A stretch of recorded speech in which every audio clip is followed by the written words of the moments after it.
ತಮಗೆಲ್ಲರಿಗೂ ಸ್ವಾಗತ.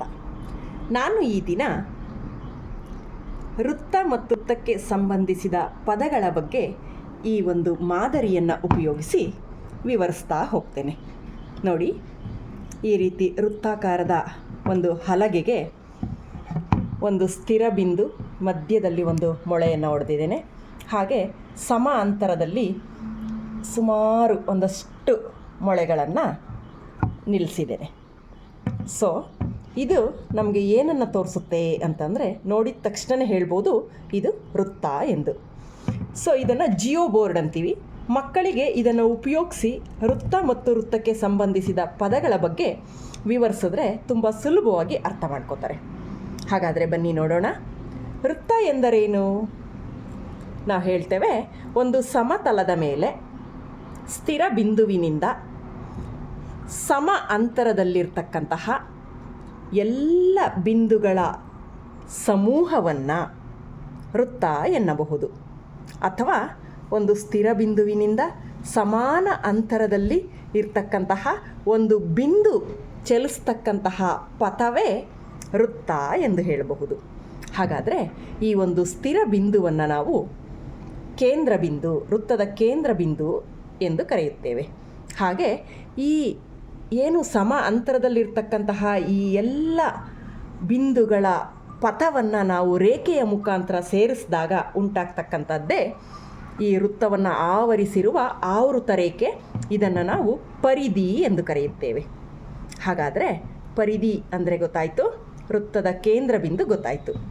ಈಗ ನಾನು ಹೇಳ್ತೀನಿ, ವೃತ್ತದ ಕೇಂದ್ರ ಬಿಂದುವಿನಿಂದ ಪರಿಧಿಯ ಮೇಲಿನ ಯಾವುದೇ ಒಂದು ಬಿಂದುವನ್ನು ಸೇರಿಸ್ತಕ್ಕಂತಹ ರೇಖೆಯನ್ನು ತ್ರಿಜ್ಯ ಎಂದು ಕರೆಯುತ್ತೇವೆ. ಹಾಗಾದರೆ ನೋಡಿ, ಇಲ್ಲಿ ನಾನು ಈ ರಬ್ಬರ್ ಬ್ಯಾಂಡನ್ನು ಉಪಯೋಗಿಸಿ ತ್ರಿಜ್ಯವನ್ನು ಹೇಳಿದ್ದೇನೆ. ಹಾಗಾದರೆ ಒಂದು ವೃತ್ತಕ್ಕೆ ಎಷ್ಟು ತ್ರಿಜ್ಯಗಳನ್ನು ಎಳಿಬಹುದು? ಒಂದು ವೃತ್ತಕ್ಕೆ ಅನೇಕ ತ್ರಿಜ್ಯಗಳನ್ನು ಎಳಿಬಹುದು. ನೋಡ್ತಾ ಹೋಗಿ. ಹಾಗಾದರೆ ಈ ವೃತ್ತವನ್ನು ಉಂಟು ಮಾಡಿರ್ತಕ್ಕಂತಹ ಈ ಆವೃತ ರೇಖೆಯ ಮೇಲೆ ಅಸಂಖ್ಯಾತ ಬಿಂದುಗಳಿವೆ. ಪ್ರತಿಯೊಂದು ಬಿಂದುವಿಗೂ ಕೂಡ ಈ ರೀತಿಯ ನಾವು ತ್ರಿಜ್ಯಗಳನ್ನು ಎಳಿಬಹುದು. ಒಂದು ವೃತ್ತಕ್ಕೆ ಅನೇಕ ತ್ರಿಜ್ಯಗಳನ್ನು ಎಳಿಬಹುದು. ಹೀಗೆ ತ್ರಿಜ್ಯವನ್ನು ಹೇಳಬಹುದು. ನಂತರ ಒಂದು ವೃತ್ತಕ್ಕೆ ಎಷ್ಟು ವ್ಯಾಸಗಳನ್ನು ಎಳಿಬಹುದು? ವ್ಯಾಸ ಅಂದರೆ ಏನು ನೋಡಿ. ವೃತ್ತದ ಕೇಂದ್ರ ಬಿಂದುವನ್ನು ಬಳಸಿಕೊಂಡು ಪರಿಧಿಯ ಮೇಲಿನ ಎರಡು ಬಿಂದುಗಳನ್ನು ಸೇರಿಸ್ತಾ ಇದ್ದೇನೆ. ಕೇಂದ್ರ ಬಿಂದುವಿನ ಮೂಲಕ ಪರಿಧಿಯ ಎರಡು ಬಿಂದುಗಳನ್ನು ಸೇರಿಸುವ ಈ ಒಂದು ರೇಖೆಯನ್ನು ವ್ಯಾಸ ಎಂದು ಕರೆಯುತ್ತೇವೆ. ಹಾಗಾದರೆ ಈ ಒಂದು ವೃತ್ತಕ್ಕೆ ಎಷ್ಟು ವ್ಯಾಸಗಳನ್ನು ಎಳಿಬಹುದು ಅಂದಾಗ, ಹೇಗೆ ತ್ರಿಜ್ಯಗಳನ್ನು ಅಸಂಖ್ಯಾತ ಎಳಿಬಹುದೋ ಹಾಗೆ ವ್ಯಾಸಗಳನ್ನೂ ಕೂಡ ಅಸಂಖ್ಯಾತ ವ್ಯಾಸಗಳನ್ನು ನಾವು ಎಳಿಬಹುದು. ನೋಡಿ, ಸೊ ಹಲವಾರು ವ್ಯಾಸಗಳನ್ನು ಕೂಡ ನಾವು ಎಳಿಬಹುದು. ಹಾಗೆ ಈ ವ್ಯಾಸಕ್ಕೂ ತ್ರಿಜ್ಯಕ್ಕೂ ಇರತಕ್ಕಂತಹ ಸಂಬಂಧವನ್ನು ನಾವು ನೋಡೋದಾದರೆ ನೋಡಿ, ಈ ಒಂದು ವ್ಯಾಸ ಎರಡು ತ್ರಿಜ್ಯಗಳನ್ನು ಸೇರಿಸಿದ್ರೆ, ಇಲ್ಲಿಂದ ಒಂದು ತ್ರಿಜ್ಯ, ಹಾಗೆ ಇದೊಂದು ತ್ರಿಜ್ಯ. ನೋಡಿ, ಇವೆರಡು ತ್ರಿಜ್ಯಗಳನ್ನು ಸೇರಿಸಿದ್ರೆ ಒಂದು ವ್ಯಾಸ ಆಗಿದೆ. ಹಾಗಾದರೆ ವ್ಯಾಸ ಈಸ್ ಈಕ್ವಲ್ ಟು ಎರಡು ತ್ರಿಜ್ಯಗಳು. ಈ ರೀತಿಯ ಸಂಬಂಧವನ್ನು ತ್ರಿಜ್ಯ ಮತ್ತು ವ್ಯಾಸ ಹೊಂದಿದೆ. ನಂತರ ನೋಡೋಣ, ಪರಿಧಿಯ ಮೇಲಿನ ಯಾವುದೇ ಎರಡು ಬಿಂದುಗಳನ್ನು ಸೇರಿಸುವ ರೇಖೆ. ಯಾವುದಾದ್ರೂ ಎರಡು ಬಿಂದುಗಳು ನೋಡಿ, ಇದೊಂದು ಬಿಂದು, ಇದೊಂದು ಬಿಂದು ತಗೊಂಡು ಸೇರಿಸ್ತೀನಿ. ಈ ರೇಖೆಯನ್ನು, ವೃತ್ತ ಪರಿಧಿಯ ಮೇಲಿನ ಎರಡು ಬಿಂದುಗಳನ್ನು ಸೇರಿಸುವ ಈ ರೇಖೆಯನ್ನು ಜ್ಯ ಎಂದು ಕರೆಯುತ್ತೇವೆ. ಹೌದು. ಹಾಗಾದರೆ ವ್ಯಾಸನೂ ಕೂಡ ಒಂದು ಜ್ಯಾನ? ಹೌದು, ವ್ಯಾಸನೂ ಕೂಡ ಒಂದು ಜ್ಯ. ವೃತ್ತದಲ್ಲಿ ಅತಿ ದೊಡ್ಡ ಜ್ಯ ಇದು. ಹಾಗೆ ನಾವು ಜ್ಯಾವನ್ನು ಈ ರೀತಿ ನೋಡ್ತಾ ಹೋಗೋಣ. ನೋಡಿ, ಜ್ಯಾದ ಉದ್ದ ಹೆಚ್ಚಾದಂತೆ ಕೇಂದ್ರದಿಂದ ಇರ್ತಕ್ಕಂತಹ ದೂರ ಕಡಿಮೆ ಆಗ್ತಾ ಹೋಗುತ್ತೆ. ಜ್ಯಾದ ಉದ್ದ ಹೆಚ್ಚಾಗ್ತಾ ಹೆಚ್ಚಾಗ್ತಾ ಪರಿಧಿಗೆ ಇರ್ತಕ್ಕಂತಹ ದೂರ ಕಡಿಮೆ ಆಗ್ತಾ ಹೋಗುತ್ತೆ. ನೋಡಿ, ಹೀಗೆ ಹೋಗ್ತಾ ಹೋಗ್ತಾ ಕೊನೆಗೆ ನಮಗೆ ಅತಿ ದೊಡ್ಡ ಜ್ಯಾ ಸಿಗುತ್ತೆ. ಹಾಗಾದರೆ ಒಂದು ವೃತ್ತದಲ್ಲಿ ಅತಿ ದೊಡ್ಡ ಜ್ಯಾ ಯಾವುದು? ವ್ಯಾಸ. ವೃತ್ತದ ಅತಿ ದೊಡ್ಡ ಜ್ಯಾ ವ್ಯಾಸ. ನೋಡಿ, ಅತಿ ದೊಡ್ಡ ಜ್ಯಾ ಕೇಂದ್ರದಿಂದ ಕಡಿಮೆ ದೂರ, ಅಂದರೆ ದೂರನೇ ಇಲ್ಲ. ಹಾಗೆ ನಂತರದ ಜ್ಯಾ ಕೇಂದ್ರದಿಂದ ಇರ್ತಕ್ಕಂತಹ ದೂರವನ್ನು ಕೂಡ ನಾವು ಇಲ್ಲಿ ಗಮನಿಸಬಹುದು. ಹಾಗೆ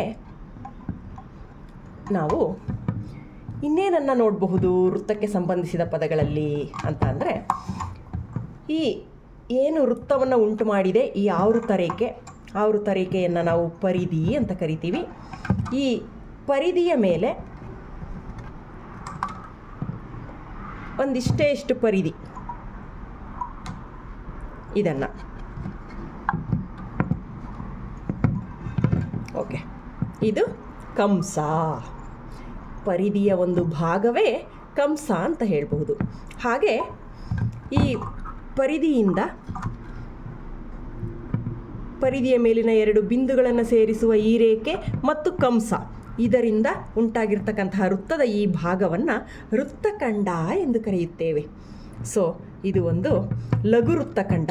ಹಾಗೆ ಈ ಕಡೆ ಇರ್ತಕ್ಕಂತಹ ಈ ಒಂದು ಪರಿಧಿಯ ಏನಿದೆ, ಈ ಒಂದು ಕಂಸ ಮತ್ತು ಇದೇ ಜ್ಯಾ ಸೇರಿಸಿ ಇರ್ತಕ್ಕಂತಹ ಇದನ್ನು ಅಧಿಕ ವೃತ್ತಖಂಡ ಎಂದು ಕರೆಯುತ್ತೇವೆ. ಸೊ ಅಧಿಕ ವೃತ್ತಖಂಡ ಈ ಭಾಗ, ಇದು ಲಘು ವೃತ್ತಖಂಡ. ಹಾಗೆ ಅರ್ಧ ವೃತ್ತಖಂಡವನ್ನು ಕೂಡ ನಾವು ನೋಡಬಹುದು. ಅರ್ಧ ವೃತ್ತಖಂಡ ಅಂದಾಗ ವ್ಯಾಸ